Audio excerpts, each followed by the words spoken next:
Each year, Microsoft Research hosts hundreds of influential speakers from around the world, including leading scientists, renowned experts in technology, book authors, and leading academics, and makes videos of these lectures freely available.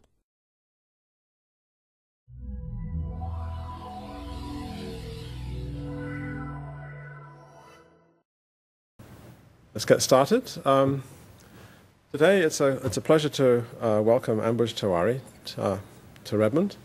He is an assistant professor at the Toyota Technology Institute at Chicago and also at the University of Chicago. Sounds like a lot. And today he's going to talk about risk, regularization, and regret, and strong convexity. Thank you. Thank you, Chris, and thanks for inviting me.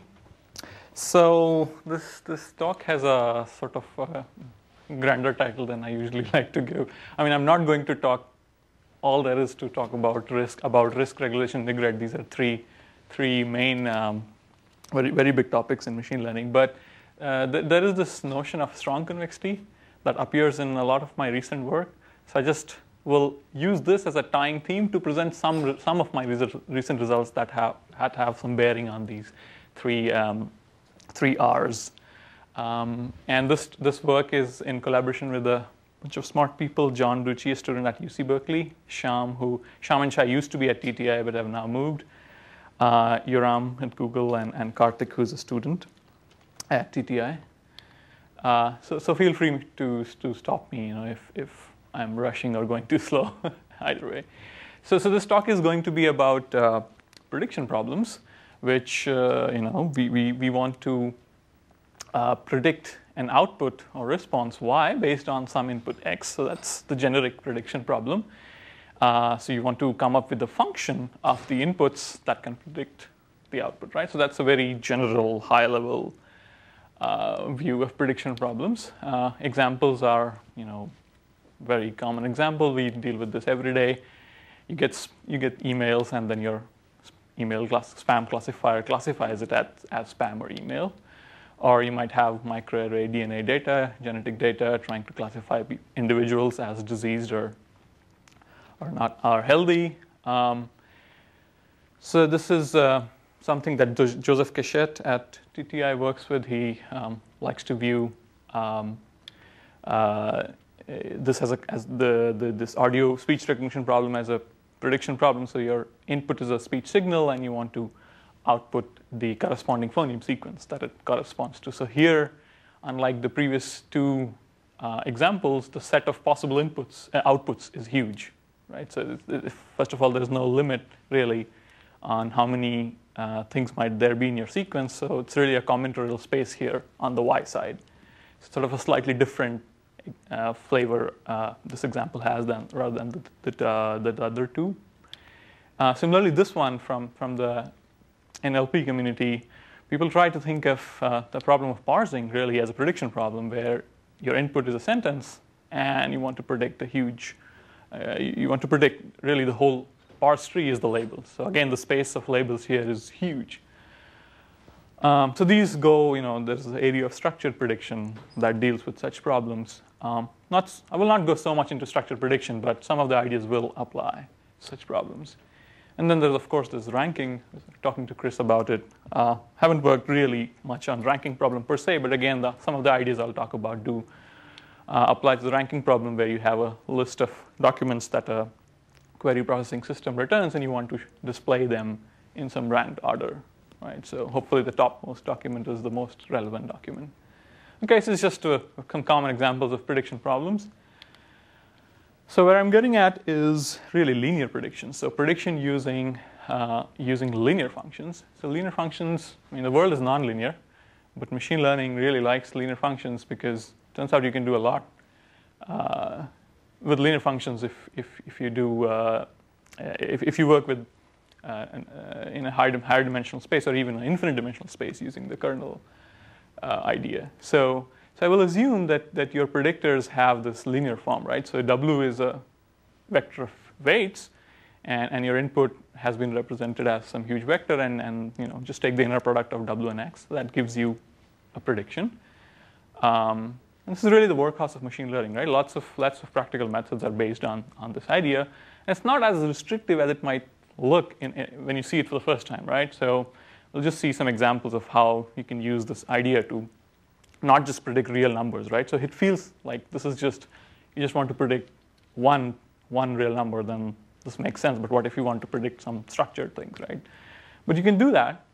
And one thing I want to state up front is that this D, the dimensionality, should really be thinking of it as really, really large. So I don't want to depend explicitly on the dimensionality in things I will claim about my algorithms, right? So want to avoid explicit dimension dependence as far as I can.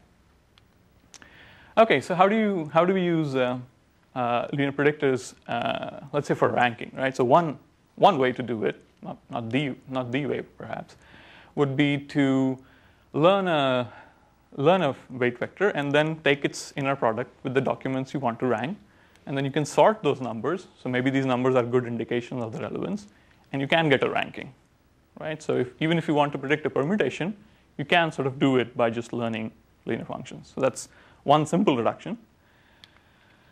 For multi-class problems, if you have an input and what you want to predict is one of, let's say, k classes, you can learn individual weight vectors for each of the class and simply predict the class, by you take the inner product. You want to classify this x, take the inner product with W1, take it with W2, and you get these k numbers, take the max. And that's also one of the ways in which multi-class classification is done in practice. So again, use the simple idea of linear predictors to solve not just binary classification or regression, but multi-class classification. Then, of course, you can do multitask prediction, where your input itself maybe comes from k different tasks. Okay, so the k is not class, as in the last example, but now these are different tasks, and maybe each task itself is simple. It's maybe just a regression or a binary classification task. So for each task, you just want to predict one single y, one number. But the idea of multitask is that they probably they have some similarity, right? How do we encode similarity? People usually put either a low rank assumption. So these predictors are for individual tasks.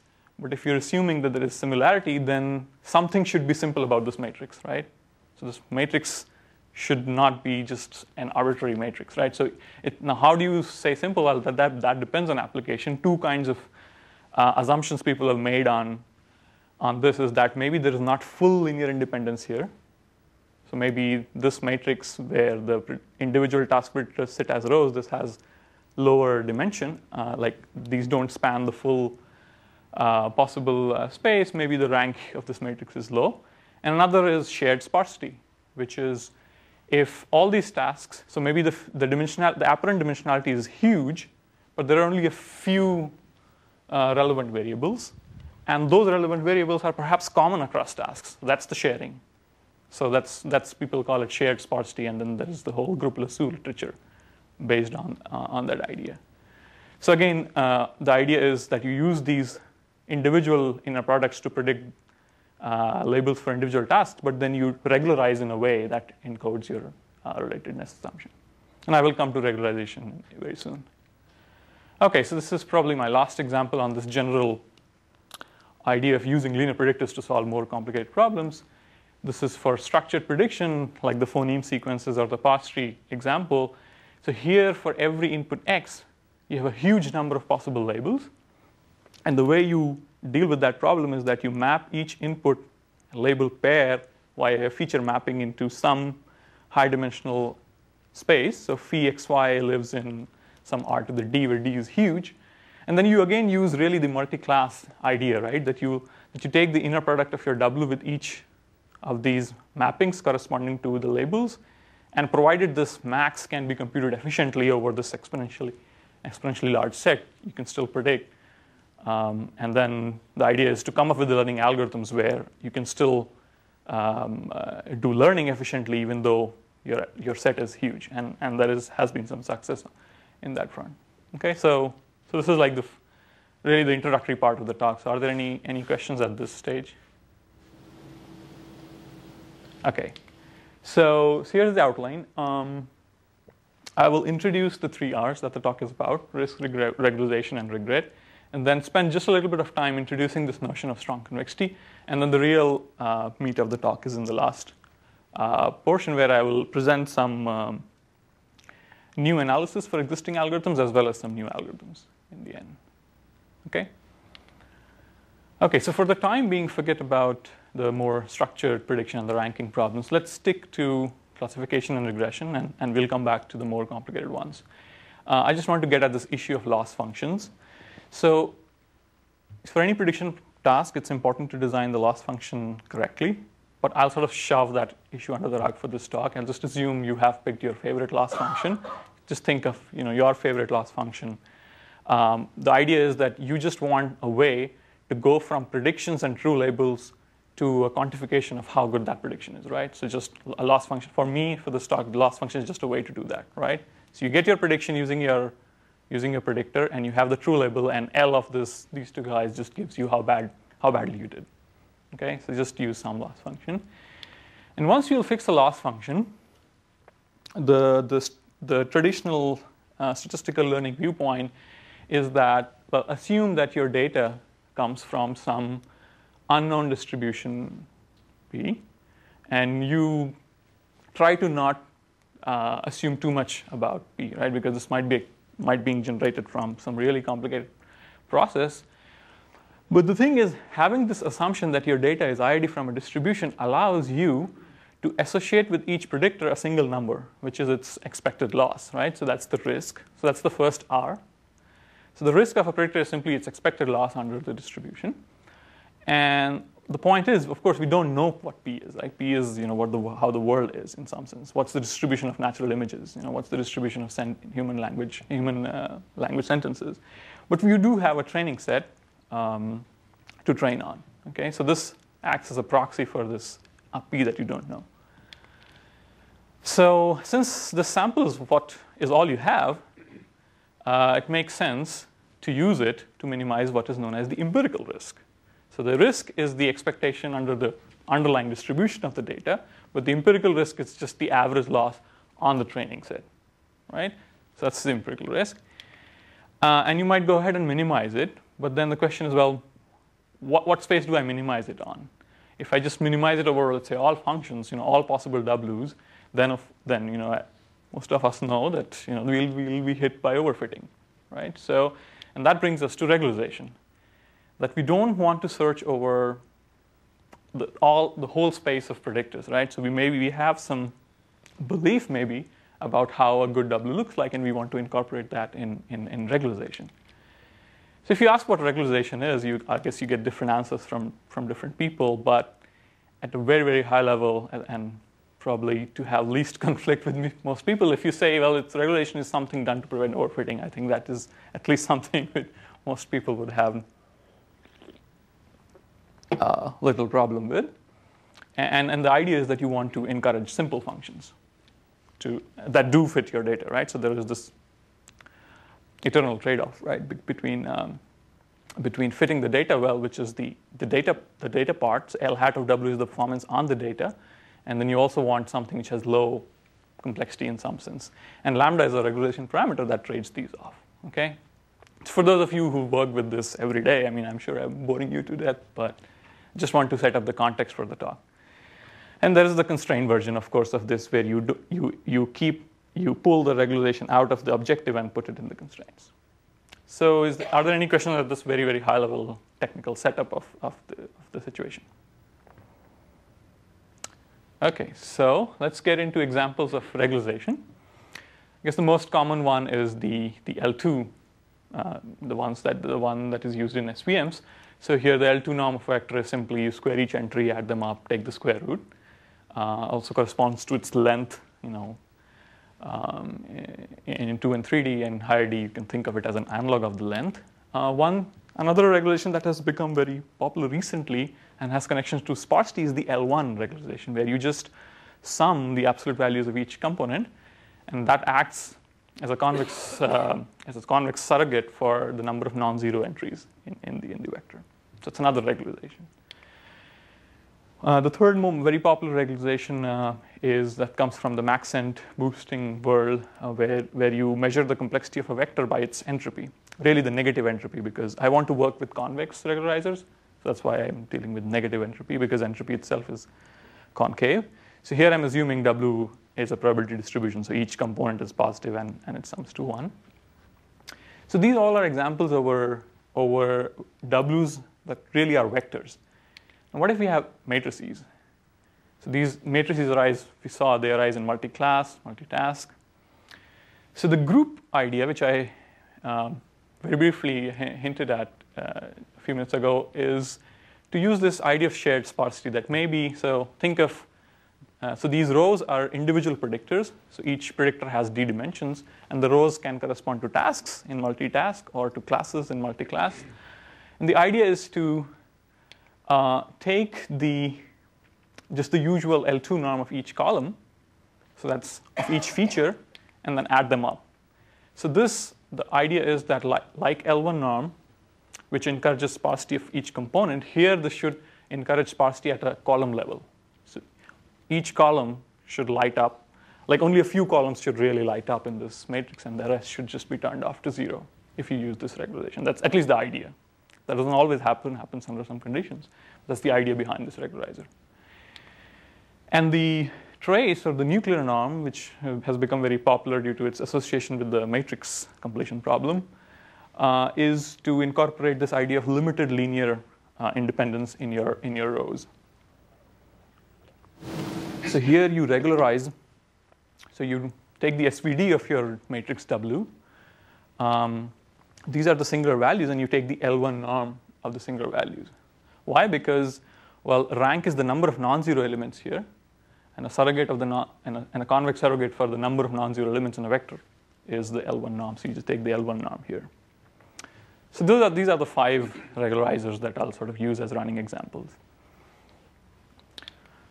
Okay, so I'm done with my risk and regularization. So there remains the third R that I want to talk about, is the regret, which maybe not that many people are familiar with.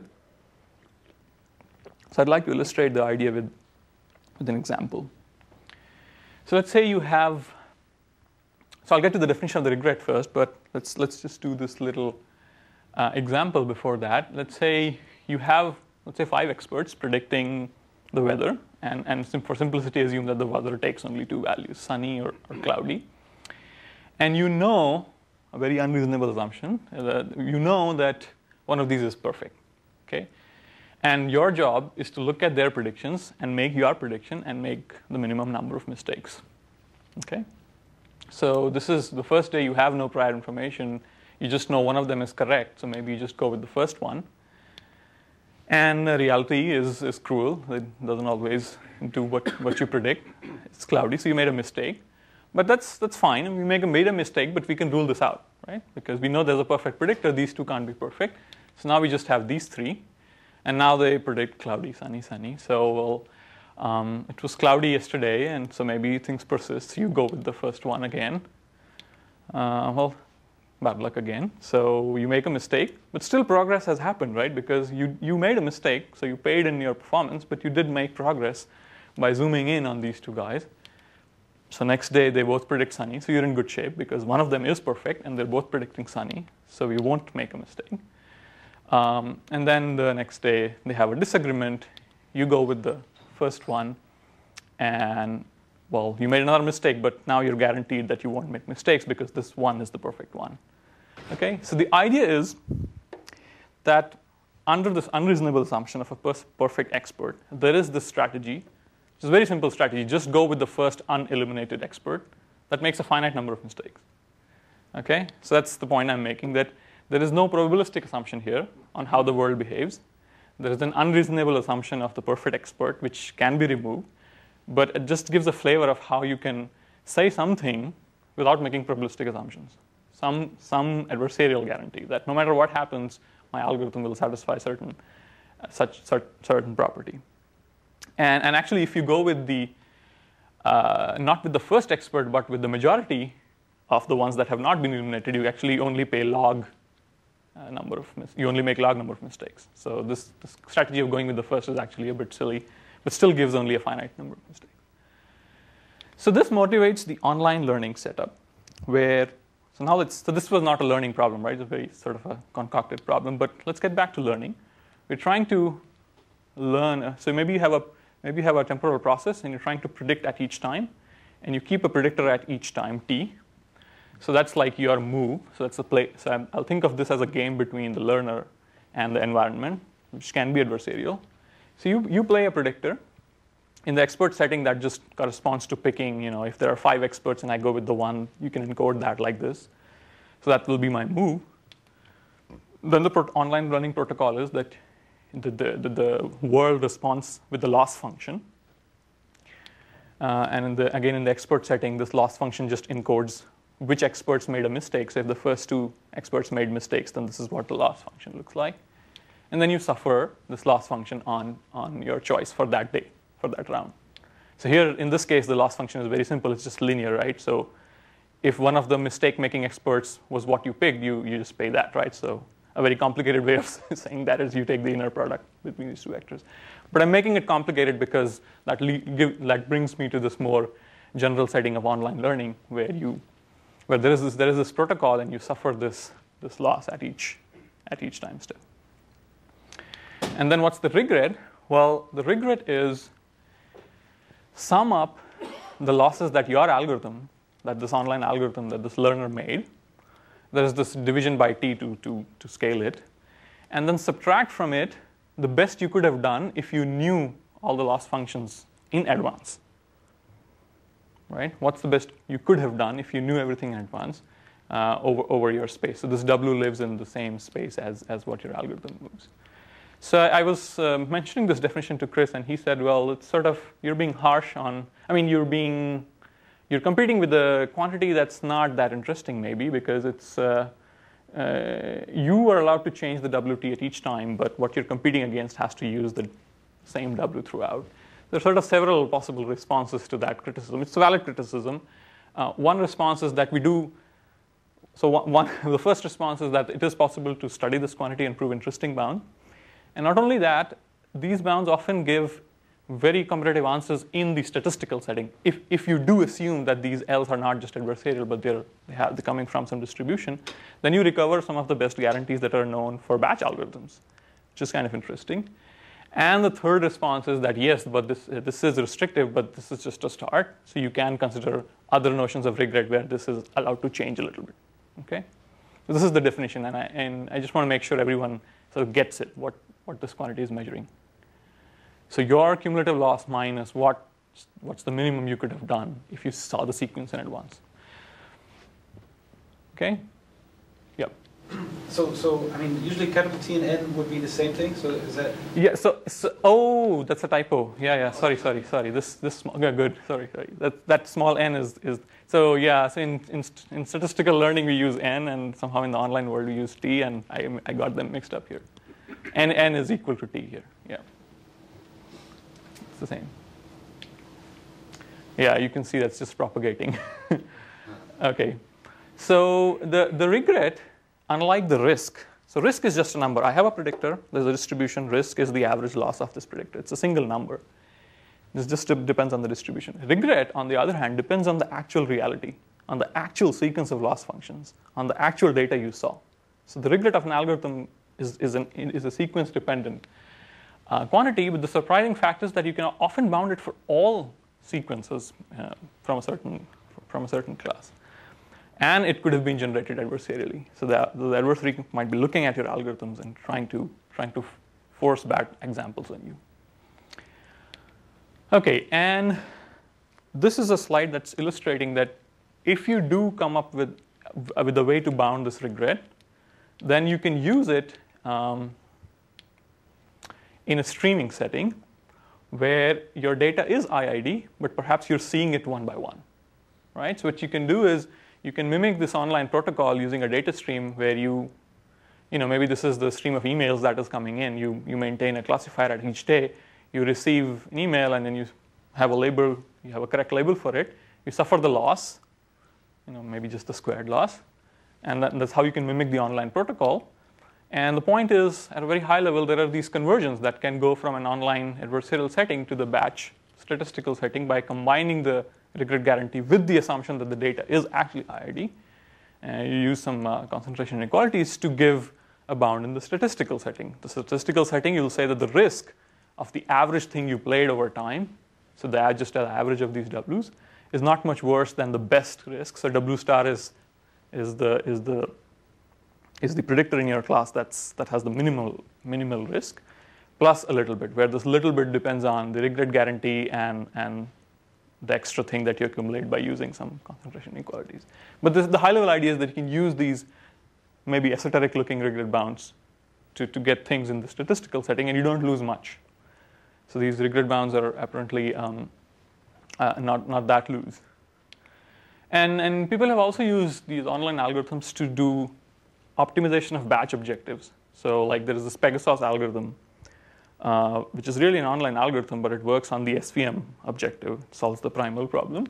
And there the idea is that instead of this data stream, you just mimic the online protocol by drawing from your given batch data set. So although you have the batch data set before you, maybe you don't want to look through the whole data set. You can just sample randomly from it. And then again, you can combine the regret guarantee with this assumption that you're drawing randomly from a big data set to get guarantees on the batch error. So the error on this data set S. So the loss of my average predictor on the data set will be less than the empirical risk minimizer's loss plus a little bit. Okay, so two ways how online bounds are used within learning. Okay, so what we want to do is we want to understand all these different regularizers, entropy, L1, L2, group norm, trace norm. And we want to obtain, in the probabilistic setting, we want to say, well, the risk won't be big. In the adversarial setting, we want to say that the regret will be bounded. And we want to understand the relationship between the probabilistic model and the adversarial model.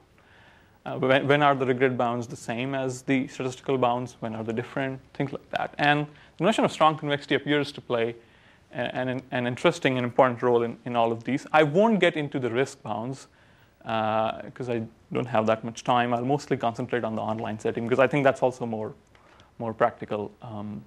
You do get these fast algorithms out of it. Okay. So strong convexity, just a very brief intro to this concept for those of you who haven't seen it. Convexity, I'm sure everyone is familiar. So convexity in one dimension is that if you connect 2 points on the graph of that function, that the line will always be above. And in particular for the midpoint, you will be above the function. Another equivalent definition is at least if the function is differentiable, then you can draw a tangent at any point, and the tangent will be below the function. It's another equivalent characterization of convexity. Yet another definition can be that the derivative is monotonically increasing, or at least non-decreasing, which means that the derivative of the derivative, the second derivative, is non-negative. So there are three definitions, and you can try to make each definition stronger to get a notion of strong convexity.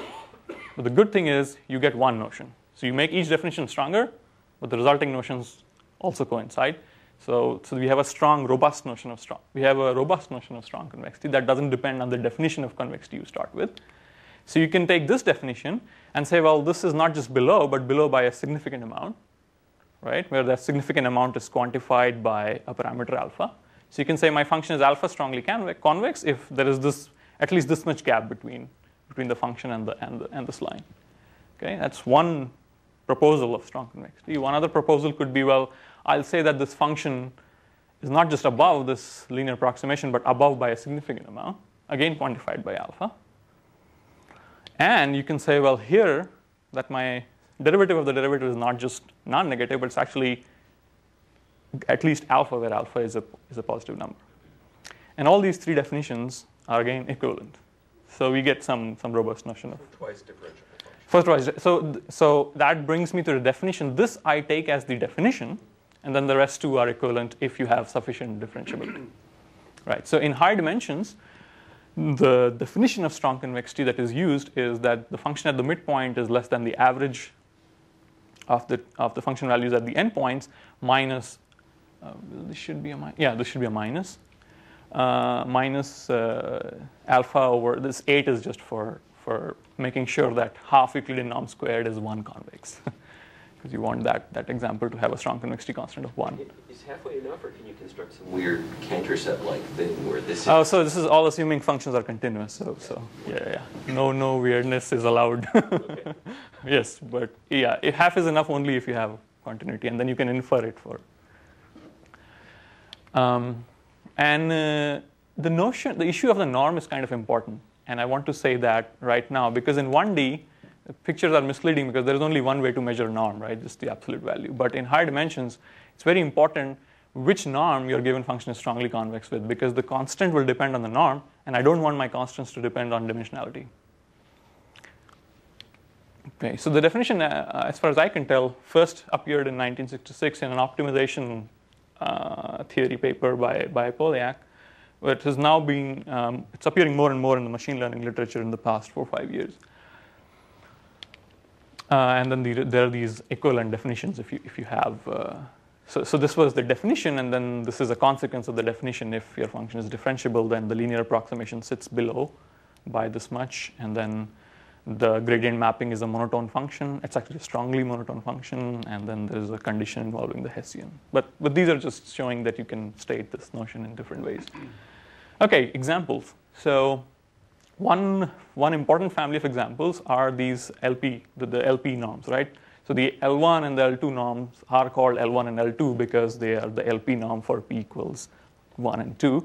In general, you can take the pth power of each absolute value, add them up, and take the 1 over p power of that. So that defines a norm. And half LP norm squared is known to be p minus 1 strongly convex with respect to the p norm.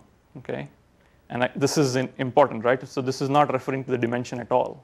This is just p minus 1 irrespective of the dimension. And this is true only for 1 to 2. And don't ask me what happens after 2, because it sort of gets into more.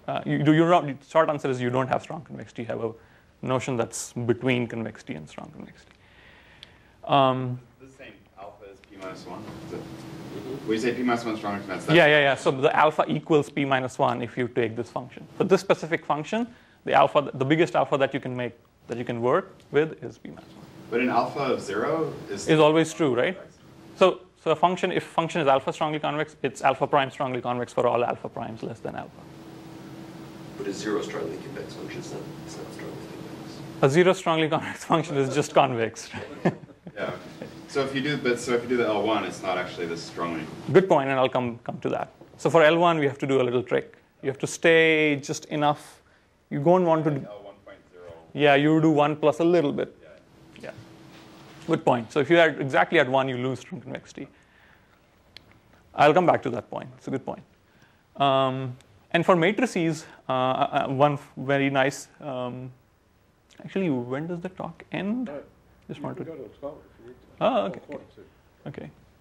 So I'm doing good on time then. So this is a family of examples on vectors. For matrices, you have these so-called Schatten norms, where the name is complicated, but the idea is simple. You do the SVD of your matrix, and then just do this old norm on the singular values, right? And again, the trace norm and the Frobenius norm correspond to taking the L1 or the L2 norm on the singular values. So that's the family of Schatten norms. And the interesting thing is, and this is not a trivial consequence of this fact, it takes some proof. It's a paper by Keith Ball and a few other people, that half Schatten norm squared is also p minus 1 strongly convex with respect to the Schatten p norm. So again, no dependence on the dimensionality of the matrix, no dependence on D1 and D2. And you might hope that this is you can just infer it from this fact by using some simple linear algebra, but because of non-commutativity of the matrices, the proof is actually not simple. At least I don't know of any simple proof. The third example is the negative entropy. And again, you can get a dimension-independent strong convexity constant, provided you work with the L1 norm. So the negative entropy is strongly convex, not with respect to L2, but with respect to L1. And the logical content of this statement, that it's 1 strongly convex, is actually equivalent to saying that the Pinskers inequality holds, which is that the KL divergence is lower bounded by the variation distance squared, for those of you who know Pinskers inequality. And actually has a quantum analog, but that I won't get into it. So in the quantum world, probability distribution get replaced by density matrices. So positive semi-definite matrices with trace 1. Okay, so I'm done with the 3 R's. Done with the definition of strong convexity. Are there any questions on the introductory and the definition of strong convexity?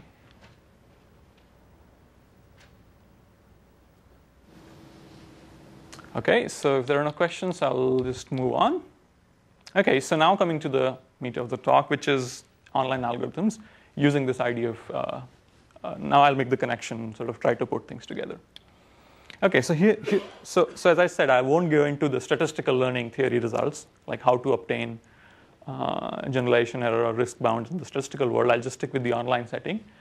So here's the protocol. So you're playing a predictor at each time. You receive some loss function. And I think it's good to keep this in mind, that I'm just not thinking of this L sub t as an abstract function.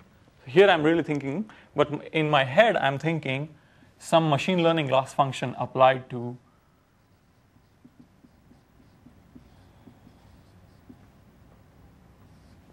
so that's what I'm thinking of. That's what I'm really thinking in my head what LT is, right? It's the loss that you incur on the tth example. And this could be your favorite loss.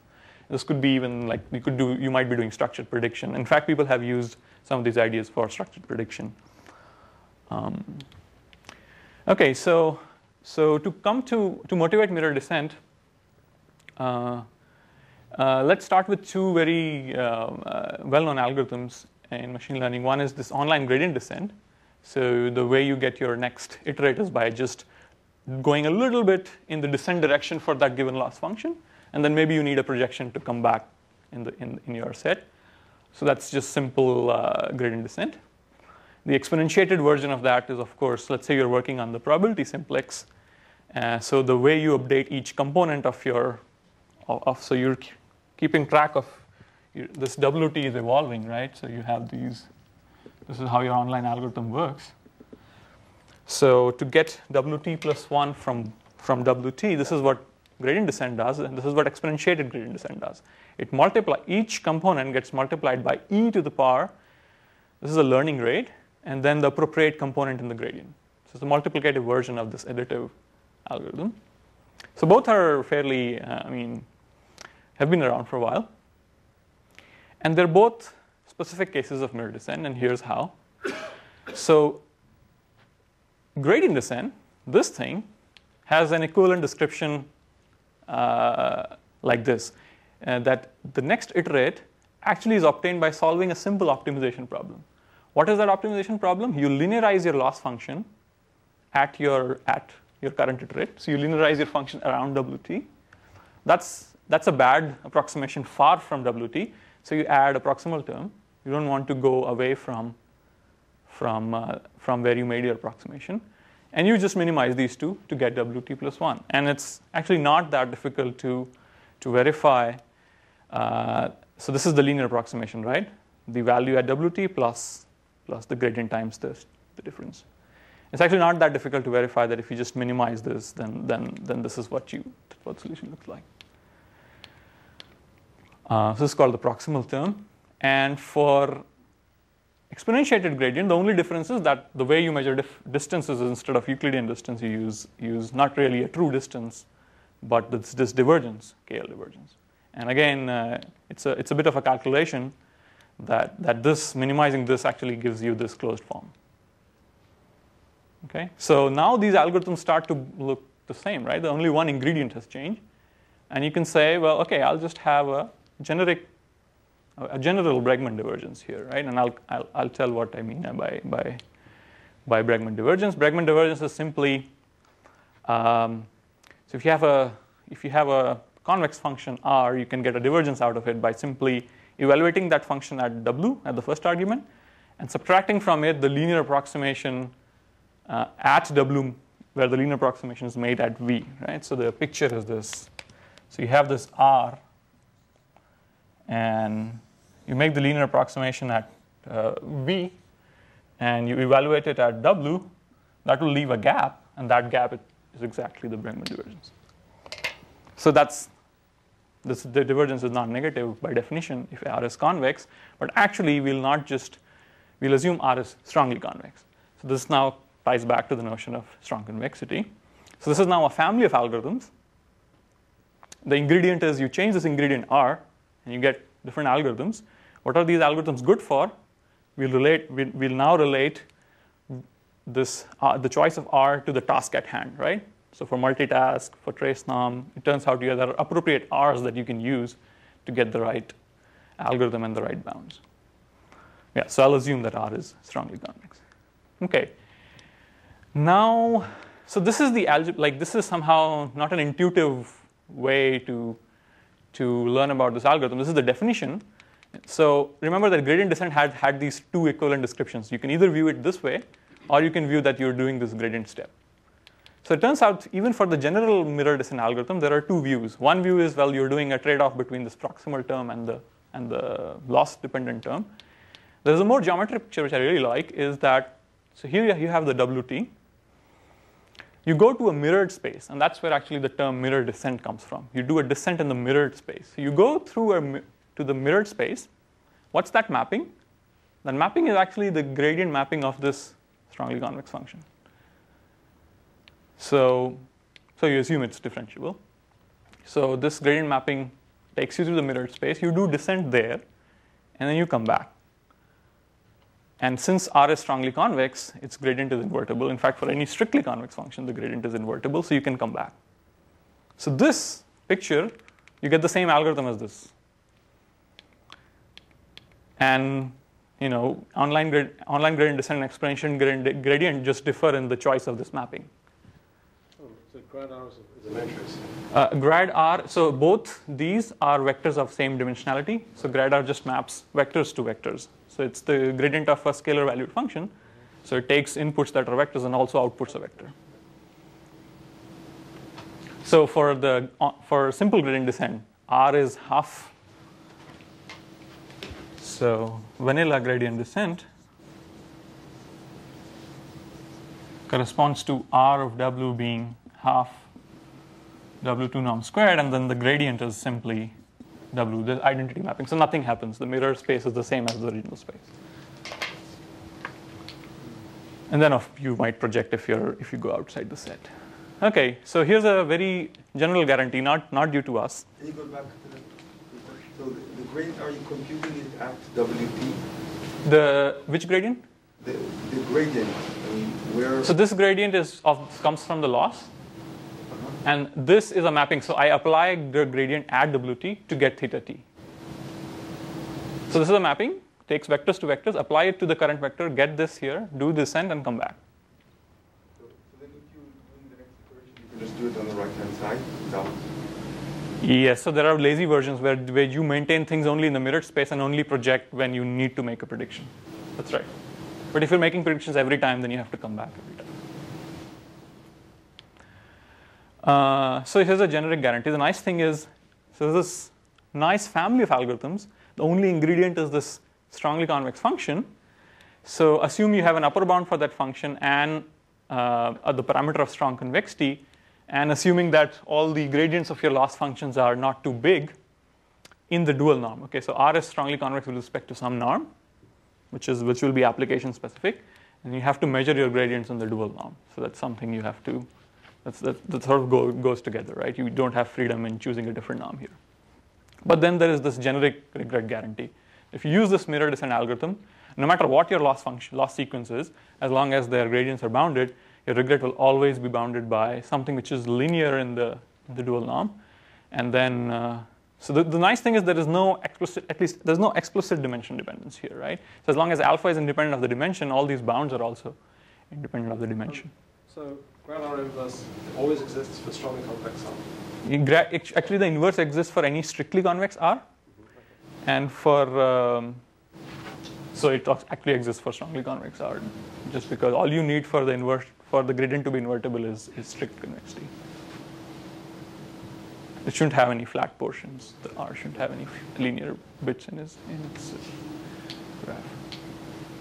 Okay, so the regret is, to remind, is just this quantity, sum of the losses of the algorithm minus the best. Okay, so that's a very abstract theorem. Not clear what it buys you. Let's now do specific cases, and this is something which is old, right? So this idea that so these bounds are actually old. I'm just putting them here that this comes out of this generic framework. So these are not new.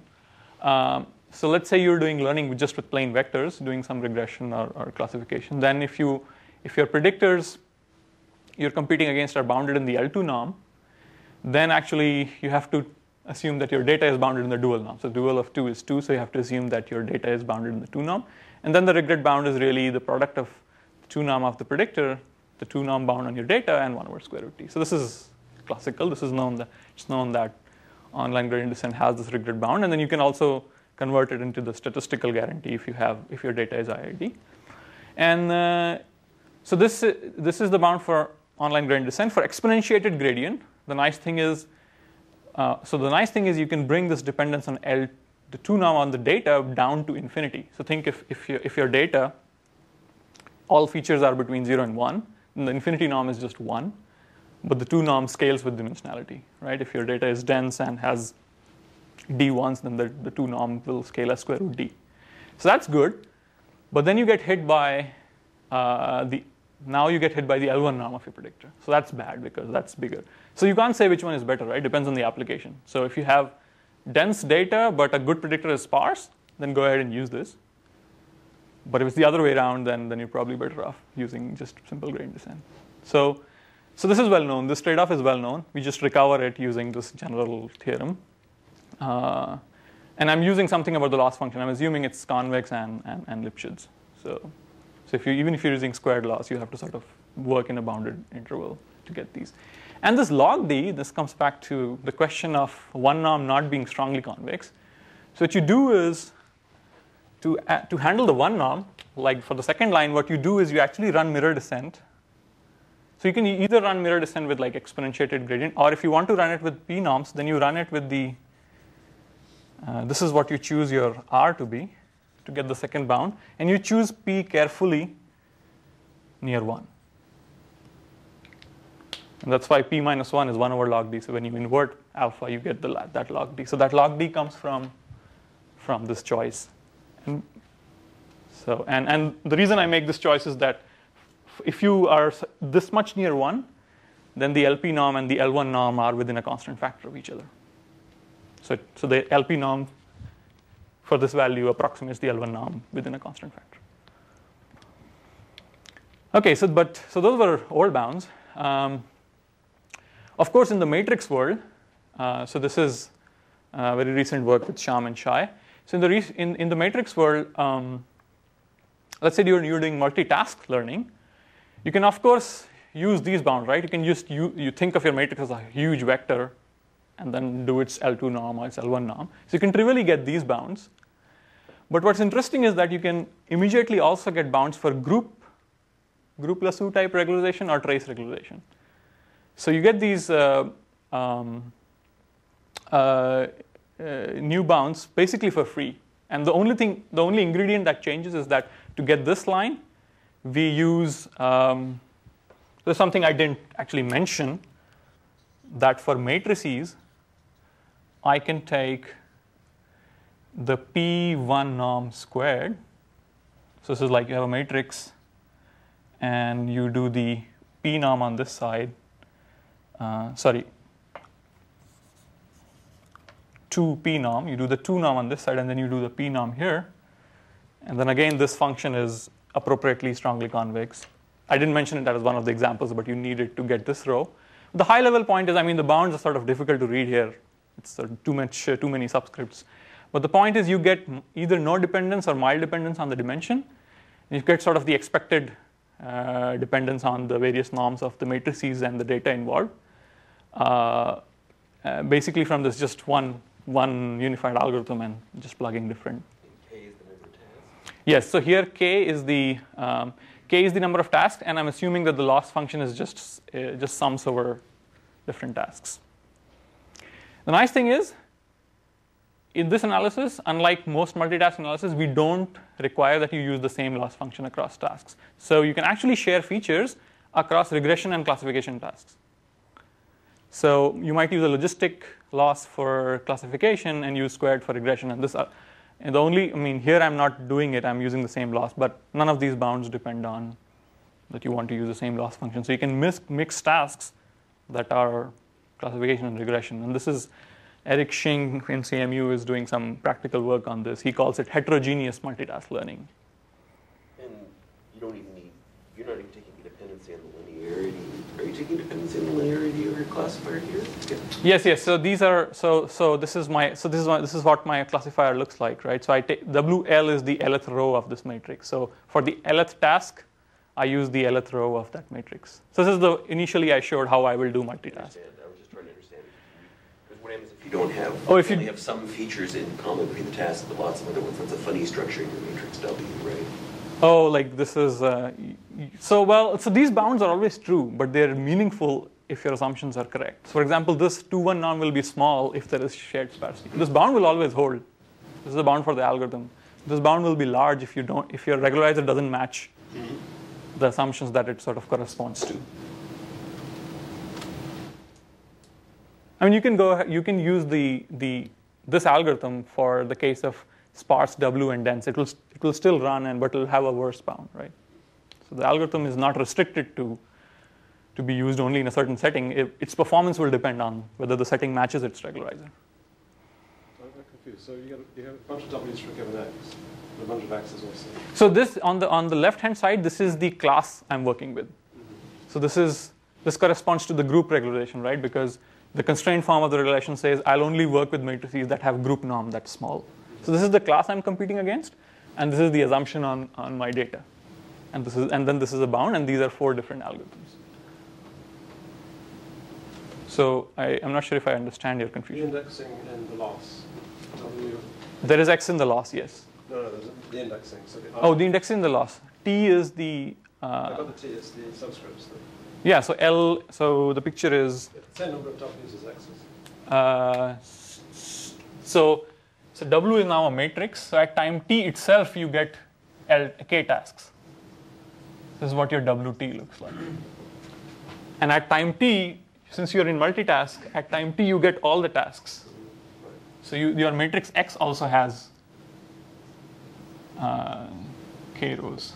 And I think the indexing here is that this is the lth row of the matrix at time t. Yeah. So this notation gets ugly with tasks. So this is presuming the tasks have equal importance. Is there a way to do something like parameterize that matrix by scaling it by the importance vector and then have you can properties of the vector propagate through? You can scale things. Yeah. I mean, the proofs are not that sensitive to different scalings across tasks. So I There's presume a way to propagate it through. Propagate through The vector. If you have a vector which implies the relative importance of different rows, would some properties of the vector then go through into the actual bounds? Oh yeah, right. So then the bounds will sort of scale with those scalings. Right. Yeah. So if you scale differently, then it's not clear what you can say about. But definitely it will have some effect on the overall norm of the matrix. Right. And then, I mean, there is an interesting question here which we haven't I don't have time to go into, is how do you compare? I mean, you can start comparing these bounds and try to identify what properties of your data and the predictors makes one better than the other. So that part I'm not getting into. So this is for multitask. You also get immediately new algorithms for multi-class prediction. So the loss you use is the multi-class Hinge loss. So this is the generalization of the usual Hinge when you have more than one classes. Basically, you for each, so YT is the correct label. So X is still a matrix here. Sorry, X is not a matrix here because this is multi-class, but W is still a matrix here because you use different rows of W to predict different classes, and this is the margin. So YT is the true label, and Y is one of the other labels. You sort of penalize by the worst margin error, somewhat analog of the margin Hinge loss to the multi-class case. And for this loss, you get these. So the first two are again already known. So this is the multi-class perceptron bound due to Yoram and maybe Ofer, or I'm not really sure who proved the first bound for multi-class perceptron. But anyway, you get these new algorithms. So this actually, I was quite excited when we figured you get this. So this is a multi-class algorithm, which is the hybrid between like the group lasso idea and the multi-class idea. So now you're sharing features across predictors for different tasks, and you can run this algorithm, and you can see that this bound will actually be much better than the default multi-class perceptron bound if you have sharing, because then W21 will not be much larger while you gain significant. You can make significant gains in just depending on the biggest element in X. Anyway, again, so this is a lot of formulae, but the high-level point is that you can, again, even from multi-class, get new algorithms. This algorithm is not new. It was proposed. This is a trace norm regularized multi-class algorithm. Was proposed by Nati, Srebro, and co-authors, but they didn't analyze it. We just get the analysis for free by using the strong convexity property of the Schatten Norms. Okay, so I have maybe 15 minutes. So this is the last part of the talk. So in mirror descent, the algorithm was known. Its analysis was known. So this generic bound was known. This is not due to us. So here I'm just showing how to change the ingredients and get new bounds and new algorithms in different settings. But now the last part is actually about a new algorithm.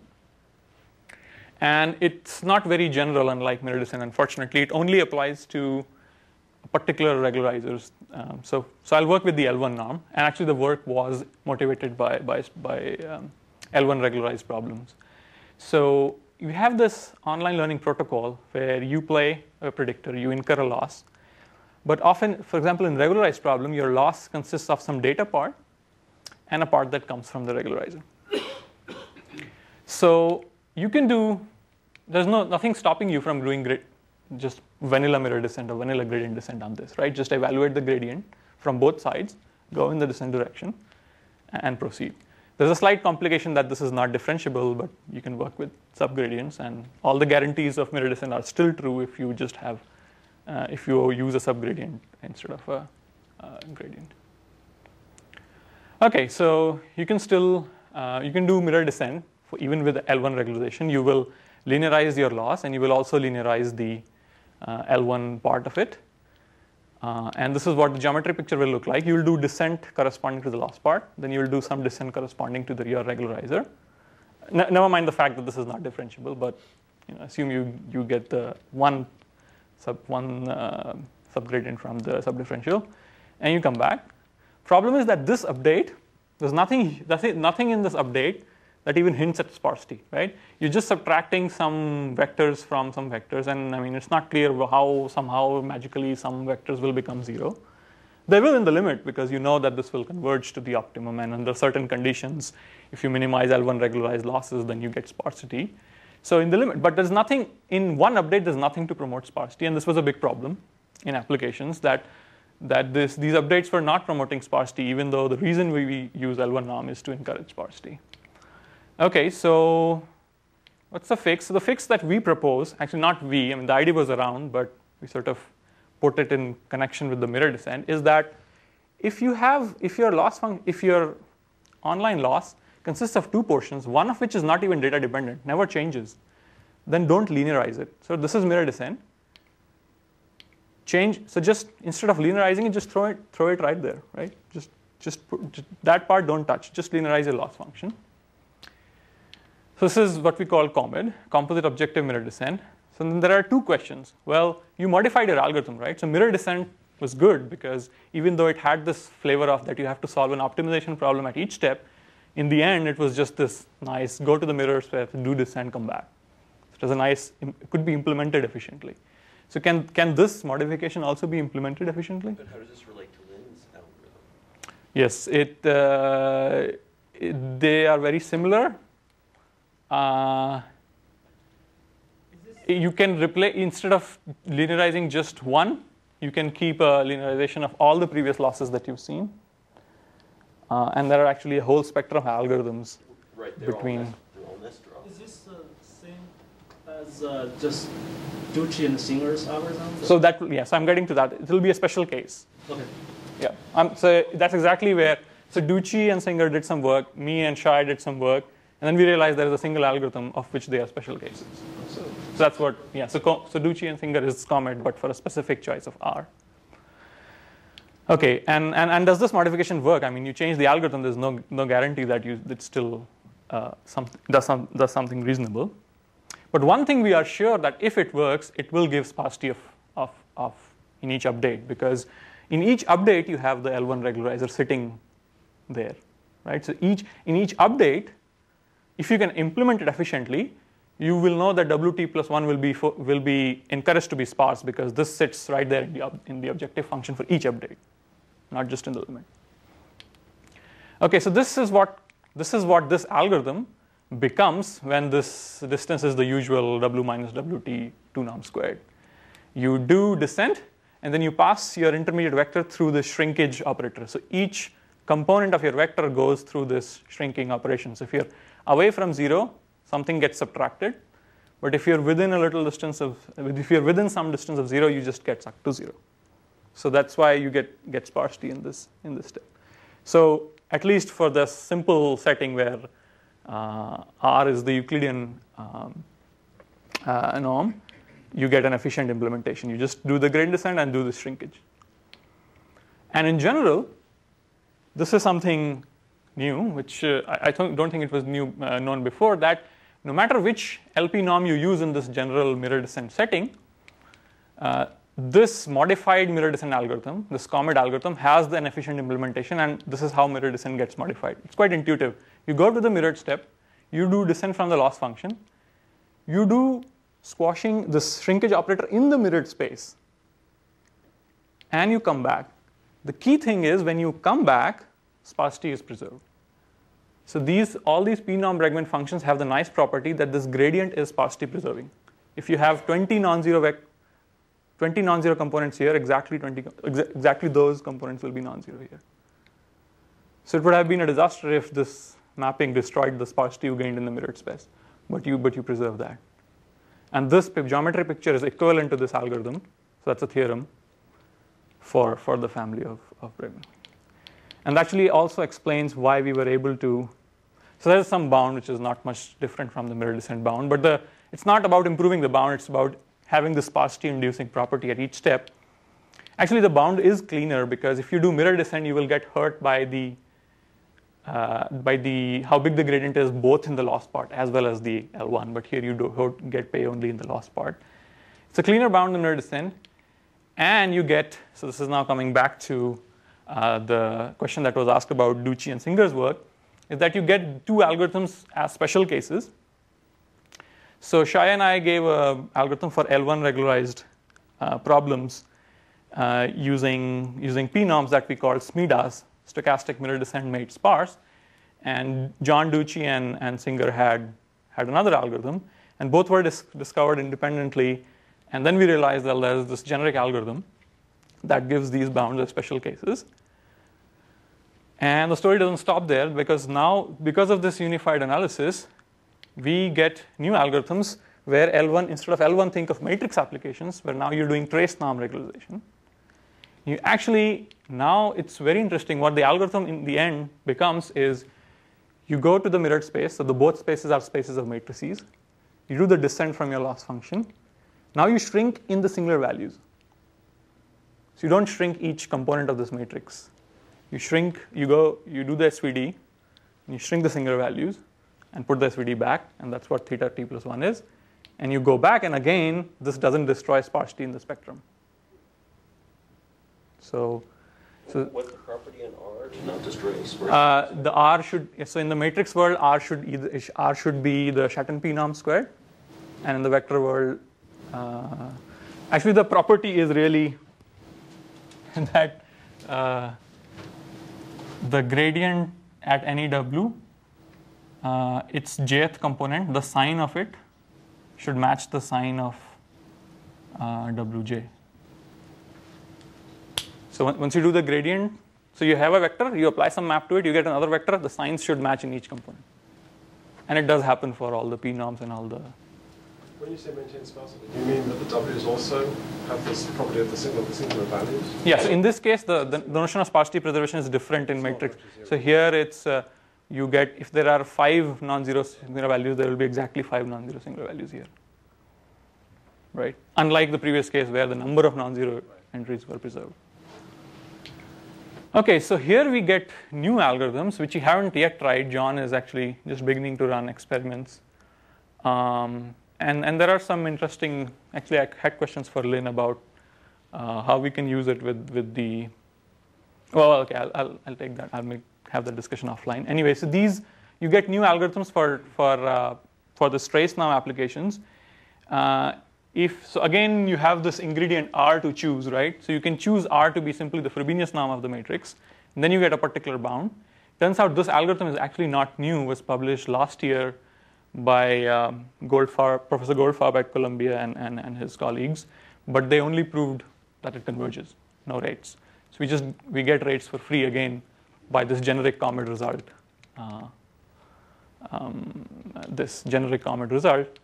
And the realization that this is what the algorithm becomes, and this is actually the algorithm they propose that do shrinkage in the. And for them, these two spaces were not different because Frobenius norm means that there is no mapping. You just do this again and again, and you actually get a p-norm version of this algorithm. So here, both the algorithm as well as the analysis is new, and in trace norm applications, you a priori believe that the good predictor has low trace norm. So this shouldn't be much bigger than this, while the operator of a matrix is always less than the Frobenius norm. So you should gain something. So we believe this should actually also work in practice, although we haven't yet started. And then there are some interesting questions that, at least in this world, I need to do an SVD at each step, which is not really a good thing to do. So we are actually looking into issues about how to avoid a fresh SVD, maybe just update the SVD from the previous step a little bit. But anyway, that's actually the end of the story. Let me just state that the strong convexity actually arises. So for the Pegasus algorithm, for those of you who know, it's an online algorithm. It was not known whether in a single run through of the Pegasus algorithm, you get a good predictor with high probability. It turns out the notion of strong convexity allows you to answer that question. And we've also recently analyzed general exponential families with L1 regularization. So that would include L1 regularized logistic regression, L1 regularized sparse covariance estimation, L1 regularized squared loss lasso, all in a single framework. And it turns out there is a restricted form of strong convexity, which gives you guarantees like the lasso guarantees in general exponential families. And so that's the summary of the talk. That we wanted to understand properties of different regularizers and derive fast online algorithms, and also understand the relationship between probabilistic and adversarial is something that I didn't emphasize in this talk, but I'd be happy to discuss. So that's the end of the talk. I just want to mention that I also work on some other areas. So the trade-off between exploration and exploitation problems is something which I really like to study. So I have a bunch of papers in reinforcement learning, in unknown MDPs, and in bandit problems. I'm also very interested in coming up with new algorithms for optimization in the large for large data sets. So I'll end with that.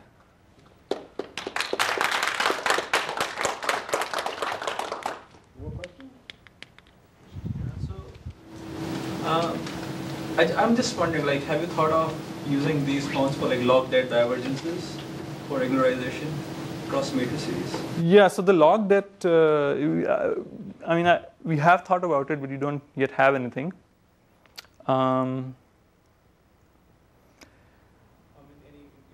Yeah, actually log-det is actually nice because it's actually a self-concordant function, not just strongly convex. So You still have to compute matrix inverses constantly, right? Sorry? You have to compute matrix inverses constantly if you're computing. Yeah, so there is definitely that issue, but yeah, I don't have any concrete answers for that problem, but it seems there should be some of these ideas should carry through. And there is actually, I'm just trying to recall, Professor El Gawi at UC Berkeley. I think he has some algorithm which has a very similar flavor for the sparse covariance estimation problem. Haven't actually looked at the real connection, but I just felt on reading in that paper that there's some connection.